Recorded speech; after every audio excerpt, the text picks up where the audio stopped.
మన పనికి మాత్రమే విలువ ఉంటుంది, మనకు విలువ ఉంటుంది. మనం చేసే పని వల్ల మనకు విలువ వస్తుంది. టైం అండ్ వర్క్లో విలువ వర్క్కు ఉంటుంది. నువ్వు ఏం పని చేస్తున్నావని అడుగుతాం ఫస్ట్. మీ అమ్మాయి ఏం చేస్తుందని అడుగుతాం. నీకు పని పాట ఏం లేదా అంటాం.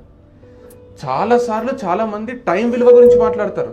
టైం ఈజ్ వాల్యుబుల్ అంటారు, కానీ వర్క్ ఈజ్ వర్షిప్ అని కూడా అంటారు. టైం ఎంత తీసుకుంటున్నాం అనే దానికంటే ఎంత వాల్యూస్తో పని చేస్తున్నాం అనేది ఇంపార్టెంట్. ఎందుకంటే వర్క్కి వర్త్ ఉంటుంది, మనిషికి ఉంటుంది. అరే నాకు ఎంతో తెలుసారా శాలరీ, 2 లక్షల రూపాయలు రా. నీకు 2 లక్షల రూపాయలు శాలరీ కాదురా, నీ పనికి 2 లక్షల రూపాయలు. ఆ పని నీకు 2 లక్షలు సంపాదించి పెడుతుంది. నీ విలువ 2 లక్షలు కాదు. ఈరోజు నేను నమ్మితే 2 లక్షలు రావు, నువ్వు పనిని నమ్ముకుంటే నీకు 2 లక్షలు వస్తాయి.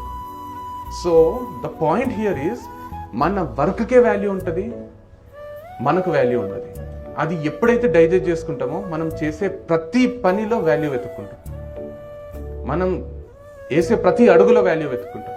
ఎందుకంటే ఈరోజు what you are is because of your work. ప్రతి ఒక్కరు ఏమంటారంటే మీకు నచ్చిన వృత్తిలో ఉండండి, నచ్చిన పనులు చేయండి. ఎవరు చేస్తున్నారు? 99.99% ఎవరు నచ్చిన పని చేస్తున్నారు నాకు చెప్పండి. ఎవరికి నచ్చిన పని ఉంది? ఈ పని నాకు నచ్చదు, ఈ పని నాకు నచ్చదని ఉండదు. ఆ పని నాకు రాదు అనేది ఉంటుంది. నేను పర్ఫెక్ట్గా చేయలేకపోతున్నా కాబట్టి నాకు ఎవరు వాల్యూ ఇస్తలేరు. వాల్యూ లేని బతుకబుద్ధి కాదు.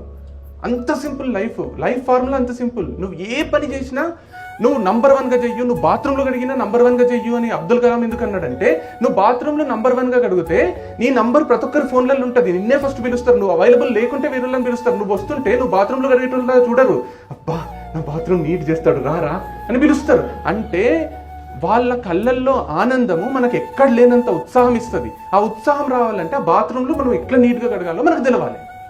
సో ప్రతి ఒక్క పనికి వాల్యూ ఉంటుంది, కానీ ఆ పనిని మనం పర్ఫెక్ట్గా చేస్తే వాల్యూ ఉంటుంది. ఆ పర్ఫెక్ట్ చేయడానికి మనకు సబ్జెక్ట్ మీద గ్రిప్ ఉండాలి. అప్పుడు నిన్ను ఇగ్నోర్ చేసే మనిషే ఉండడు. నిన్ను ఇగ్నోర్ చేయకపోతే నీ అంత అదృష్టవంతుడు ఉండడు, నీ అంత ఎగ్జైటింగ్గా పని చేసేవాడు ఉండడు. So end of the day ఏం కూడా లేదు. వచ్చిన పని ఉంటుంది కానీ నచ్చిన పని ఉండదు. వచ్చిన పనే నచ్చిన పని అవుతుంది, రాని పని ఎప్పుడు నచ్చది.